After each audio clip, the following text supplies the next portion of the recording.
బాగున్నారా? దేవుని మహాకృపను బట్టి మీరందరూ బాగున్నారనుకుంటున్నాను. అలాగే ఈరోజు లేవగానే ప్రార్థించి దేవుని వాక్యం చదివారని నమ్ముతున్నాను.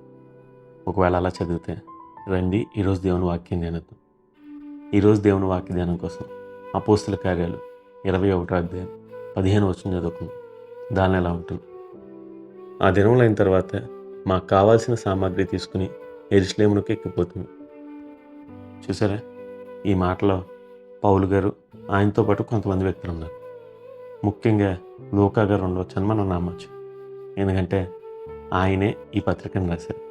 సో ఇక్కడ మేము అని మెన్షన్ చేశారు కాబట్టి ఆ మేములో పౌలు గారు, లూకా గారు, ఆయనతో పాటు ఇంకో కొంతమంది శిష్యులు వీళ్ళందరూ కలిసి కైసరియా నుండి యెరూషలేముకు వెళ్తున్నారు. యెరూషలేముకు వెళ్తా వీళ్ళు పని చేశారు. అదేంటంటే వాళ్ళకి కావాల్సిన సామాగ్రిని సర్దుకుని వాడెక్కిపోయారు. ఇదిగో ఈ ఒక్క వచనంలో దేవుడు ఈరోజు మనతో కొన్ని ముఖ్యమైన విషయాలు మాట్లాడాలనుకుంటున్నాడు. మొదటి విషయం ఏంటంటే, ఇదిగో వీళ్ళు కైసరియా నుంచి యెరూషలేముకి వెళ్ళేటప్పుడు ప్రయాణంలో వాళ్ళకి కావాల్సిన విషయాల్ని సర్దుకుని ముందుకు వెళ్ళారంట. సర్దుకునే అనే మాట తెలుగులో మనకు కనిపించకపోయినా ఇంగ్లీష్లో ఇదే మాటని ప్యాకెడ్ అని రాశారు. ప్యాకెడ్ అంటే సర్దుకోవడం. సో వీళ్ళు ఇక్కడి నుంచి సర్దుకుని ముందుకు వెళ్ళారు. సో ఈ సర్దుకోవడం కోసం ప్రిపరేషన్ చేసుకున్నారు. ఈ లోకంలో ఏదైనా మనం పని చేసేటప్పుడు దేవుడు ఎప్పుడు మనం క్రమంగా చేయాలి అనుకుంటాడు. దేవుడు ఎప్పుడు కూడా క్రమాన్ని కలిగి ఉంటాడు. ఆయన ఏ పని కూడా క్రమం లేకుండా అక్రమంగా చేయడు. అలాగే ఆయన బిడ్డలమైన మనం కూడా ఏదైనా పని చేసేటప్పుడు క్రమంగా ఉండాలని ప్రభు కోరుకుంటాడు. కేవలం కొన్ని విషయాల్లోనే కాదు, అన్ని విషయాలు. సో ప్రభు మన దగ్గర నుంచి ఎక్స్పెక్ట్ చేసే ఒక విషయాన్ని ఇక్కడ శిష్యులు మనకు డెమాన్స్ట్రేట్ చేసి చూపిస్తున్నారు. వాళ్ళన్నీ కూడా సర్దుకుని తీసుకువెళ్తున్నారు. అది మొదటి విషయం. ఇక రెండోదిగా ఏవి సర్దుకున్నారు అంటే కావాల్సిన విషయాలు సర్దుకున్నారు. మనలో చాలామంది సర్దుకోవాలి అనుకోగానే ఏవి పడితే సర్దేస్తాం. అలా కాదు. ప్రయాణానికి వెళ్ళేటప్పుడు వీలైనంత తక్కువ లగేజ్ ఉంచుకోవాలి. అలాగే ఆ సర్దుకునే లగేజ్ ఏది అవసరమో దాన్ని తీసుకెళ్ళాలి. ఒక ప్రయాణానికి ఎంత అవసరమైతే ఇదిగో మనం కూడా ఈ లోకం నుంచి పరలోకానికి చేసే ఈ ప్రయాణంలో, ఇదిగో పరమేశ్వరానికి చేసే మన ప్రయాణంలో మనం కూడా కొన్ని కావాల్సిన వస్తువులు మాత్రమే సర్దుకుని వెళ్ళాలి. ఈ లోకంలో శరీరాశ, నేత్రాశ, జీవపడం ఇవి ఎప్పుడు మనతో పాటు రావడానికి ప్రయత్నిస్తాయి. వాటిని ఎప్పుడు మనం సర్దుకోవాలనుకుంటాం. కాబట్టి ప్రభు వాటిని కాదు, ప్రేమ, నిరీక్షణ, విశ్వాసాన్ని సర్దుకోవాలనుకుంటాడు. వాటిలో ముఖ్యమైనది ప్రేమ. దాన్ని అయితే అసలు ఎక్కడ విడిచిపెట్టకూడదు. సో కావాల్సిన వాటిని సర్దుకుని మనం వెళ్ళాలి.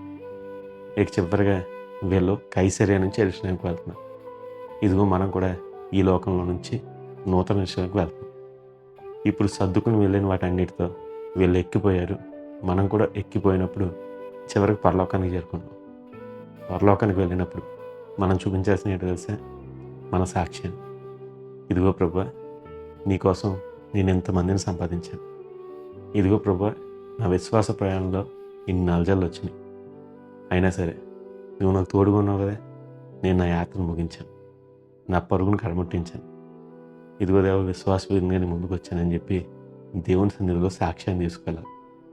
అలా తీసుకెళ్ళినప్పుడు ప్రభు అంటాడు, బలా నమ్మకమైన మంచి దాసుడని. అలాగే ఆయన మనకు నీతి కిరీటాన్ని ఇస్తాడు, పరలోకంలోకి ఆహ్వానిస్తాడు.